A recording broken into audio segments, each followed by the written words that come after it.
আল্লাহ তুমি সব কিচ্ছু জানো, হে আমার প্রভু তুমি আমাকে মাফ করে দাও।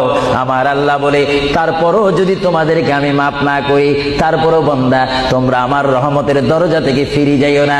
আমি তোমাদেরকে হুকুম দিচ্ছি, ওয়ালাউ আন্নাহুম ইয যালামু আনফুসাহুম জাউকা, বান্দারে যদি গুনাহ করে ফেলো আমার রহমত থেকে মুখ ফিরে তুমি চলে যাইও না। বান্দা, আকাশ পরিমাণ যদি গুনাহ করো, পাতাল পরিমাণ যদি গুনাহ করো, সাগরের পানি পরিমাণ যদি গুনাহ করো, পাহাড় তুলনায় যদি তুমি গুনাহ করো, আমার দরবার থেকে তুমি নিরাশ হইও না। বান্দা, আমি তোমাকে একটি রাস্তা পাঠাই দিচ্ছি, একটি পথ তোমাকে আমি দেখাই দিচ্ছি। সেই পথটি কোন পথ তোমরা জানো?